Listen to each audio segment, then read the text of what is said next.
get prior to me being involved in the pad. Okay. So that's things that you learn Yeah. to get somebody involved like me in the beginning. So, but I just want to give you an idea. Now this is all a rigid mount store. Okay, so these are all bolted down, Mm-hmm. unlike yours are soft mount. So machine looks the same though, except in this area, the tub would move if you shuck it real hard because it's what a soft mount does, where Okay. these do not. Okay, this is getting laundry works as well. It's just not on here yet, but it will be on here by middle of next week. And they do not This have is the just 80s. stickers that you provide, correct? One more time. They don't have the stickers on there that you provide. That's correct. That's correct. Okay. Kind of like yours on the end over here. If you can imagine, this is the exterior wall coming in, glass, Mm-hmm. right?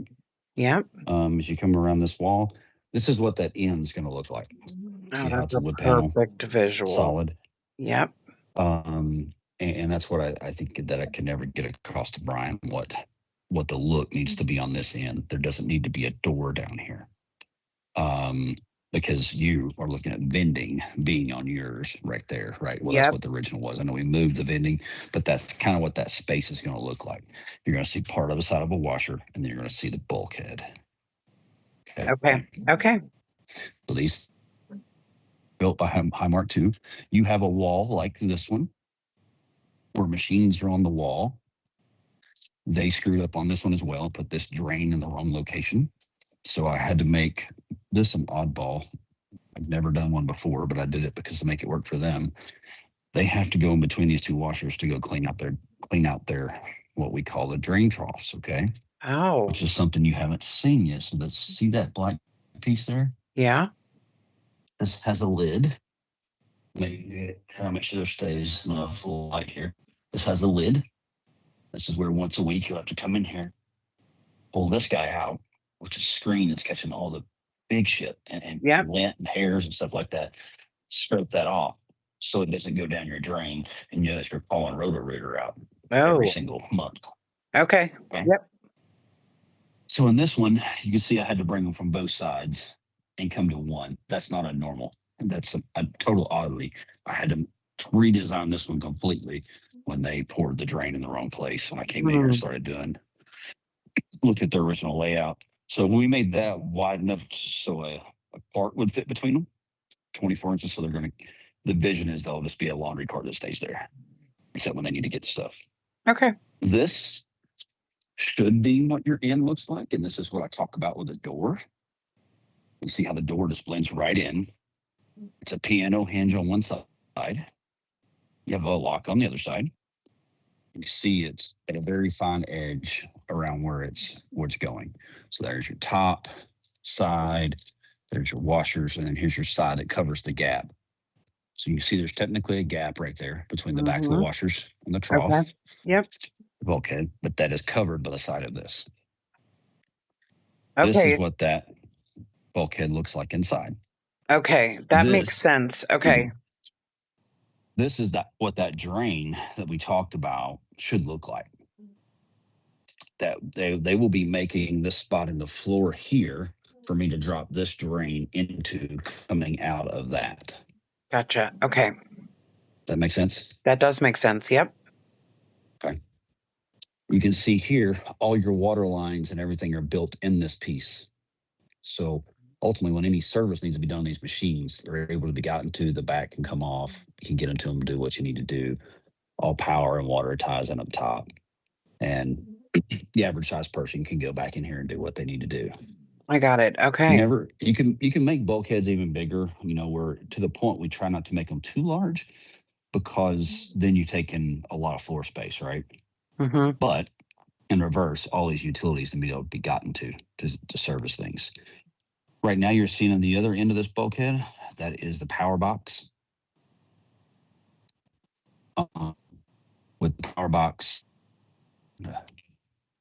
flip screens here and make I think I can zoom in on this. Maybe not. That power box in the end is the back to the electrical box. So all the power is built into those that come down to these machines. We tie this in, which is the water. We tie the electrical into the machine to make sure it's right. The box is already there for us, and then we do all those tie-ins. Is what I was talking about when I talked about what your plumbers and electricians would do compared to what we would do.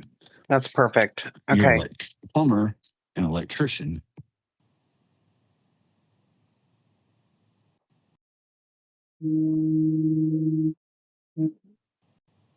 inside of here.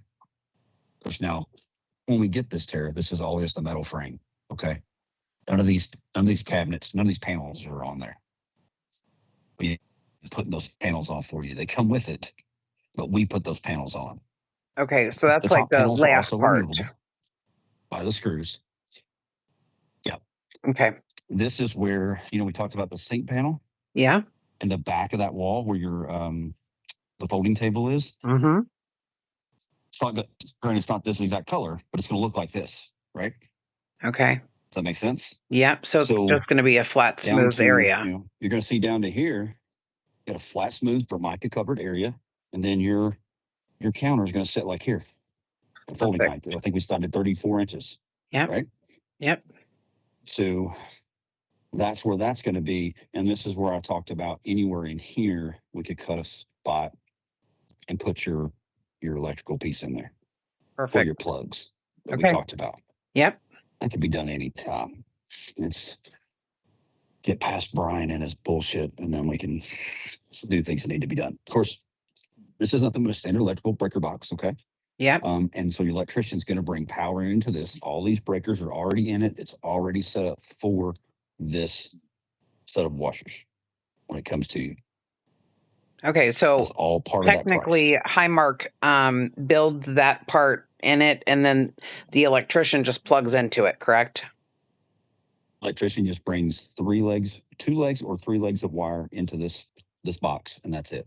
Okay, and me and him had a good conversation. He understood that. He did call me. I know he was the one that responded on the email that I sent out. I think he totally understands what he's doing and that he's got an electrical panel there.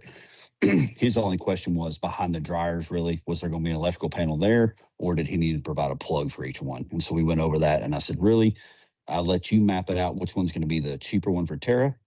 You can do either one. Okay. So I just need a spot to do a connection with the dryers. Okay. Perfect. This Highmark can't send it with it because codes ISO 4001, I don't know which one it is, but says that we're not supposed to have a lock in here, but it is made where you punch this out and you can put a lock in it. Highly recommend it. It's totally up to you, but definitely recommend it. Okay. Because kids, we all know what kids do. Yes. Oh, switches. Oh my gosh, that would be a nightmare. It'll always be right in the middle of a wash when it happens, right? But just to give you an idea, I thought it was a good moment. You kind of have a good visual on what's going on, what you're looking at. Of course, here's the dryers, and this setup. This is 80-pound dryers they have as whole ones, and that is actually your stack dryers, just like yours will be right there. Which so are the one whole wall of them. 25. 50. 50. 50. Okay. Stack 50s. Yep. They make a stack 35 and a stack 50 in this particular brand. And the other brands and some of the other Speed Queen brand, they make a stack 30 and a stack 45. So that's probably the one you're thinking about. Perfect. Okay. Now, I'll take you to an example of what I have requested not to be done, but was done anyway. You can also see how the dryer is set in place, and then it's you can't really see it's the same color, but this is a piece of trim. Okay. Okay. And this is a piece of trim. See the edge? Oh, yeah. There you can. So we set the dryers in place, and then you put trim around them. We need the hole bigger than what that space is to get them in. If not, they would never fit this tight. That makes sense. Okay. Does that make sense? Yep. So when I give a hole size, I will be given the hole size for the dryers to go in, knowing that you'll have a 1x4 on each side, and anywhere between a 1x8, they went to a 1x10 here, but they could have finished it off with a 1x10. Okay. Okay. Yeah. Now, here was the biggest no-no that a subcontractor would not listen to me and still did not.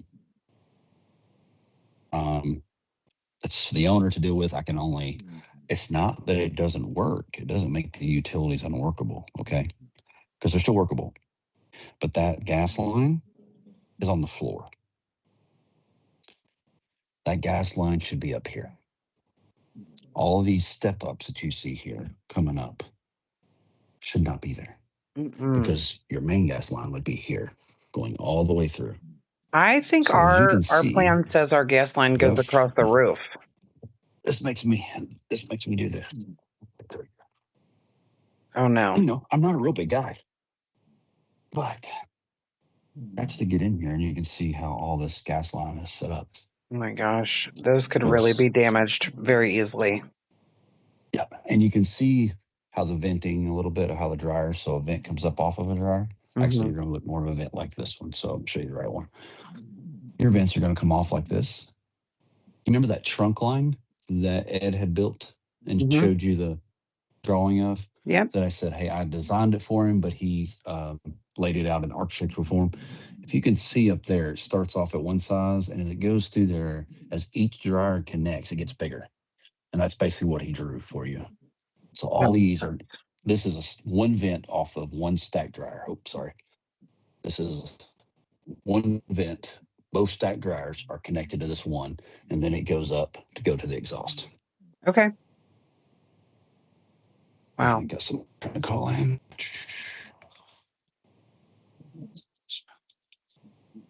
All right. So you can see this is the back of one of your stack dryers, what it'll look like. This is where I talked about we'll run Cat 5 to connect to all your dryers so you can have that communication with them. This is where it plugs in. Okay. We have a disconnect on and off here. But once again, here, someone didn't listen to me. And you can see the space I have to walk. My technicians have to walk to get to the dryers. That's a mess. Not fun. It's a mess. Wow. But I thought this is what we call makeup air. Yours is coming through the roof. Theirs is coming through the back wall. That's the louver system. Okay. This is the vent that he had to cut in the roof to bring over the makeup air for the dryers, not the exhaust, the big pipe going out, but the makeup air. Okay. Okay. But thought it was a good opportunity to lay your eyes on, kind of see. I mean, this is a little bigger, different layout, but would have you a general idea of how everything works. Yeah, no, that's perfect. Let me stop this real quick.